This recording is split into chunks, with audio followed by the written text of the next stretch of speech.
प्रयागराज महाकुंभ मेळाव्यामध्ये मध्यरात्री संगम किनाऱ्यावरती चेंगराचेंगरीची घटना घडली आणि मौनी अमावस्या अनेक भाविकांसाठी काळ रात्र ठरली। मात्र या चेंगराचेंगरीमध्ये नेमका किती जणांचा मृत्यू झालाय याचा अधिकृत आकडा अद्यापही उत्तर प्रदेश सरकारकडून जाहीर झालेला नाहीये। मृतांमध्ये किती महिला आहेत, किती पुरुष आहेत, ते कोणत्या राज्याचे आहेत याची हे सगळे प्रश्न अजूनही अनुत्तरितच आहेत। या दुर्घटनेची जी दृश्य समोर आलेली आहेत त्यामध्ये अनेकांचे मृतदेह सध्या दिसतात। त्यामुळे योगी सरकार या संदर्भात अधिकृत माहिती कधी देणार हे पाहणं महत्त्वाचं आहे। सोमेश कोलगे आपल्याला या संदर्भातले अपडेट देतील। सोमेश,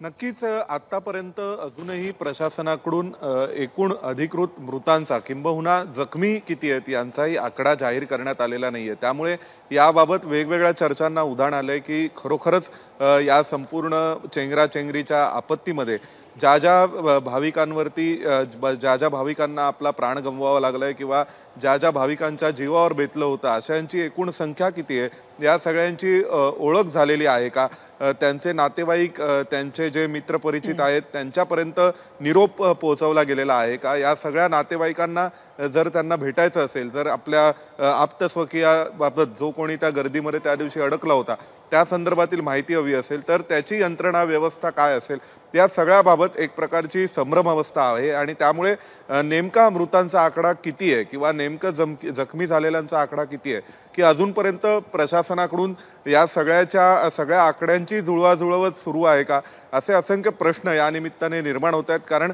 एखादी दुर्घटना घडल्यानंतर इतके तास उलटून गेले, जवळपास आता 14 ते 15 तास उलटून गेले, पण तरीसुद्धा अजूनपर्यंत नेमकेपणाने या सगळ्यामध्ये प्रशासन लोकांपुढे कुठल्याही स्वरूपाचे ठोस आकडे घेऊन समोर आलेले नाही आहे हे नक्की। निश्चित सोमेश, धन्यवाद दिलेल्या माहितीबद्दल।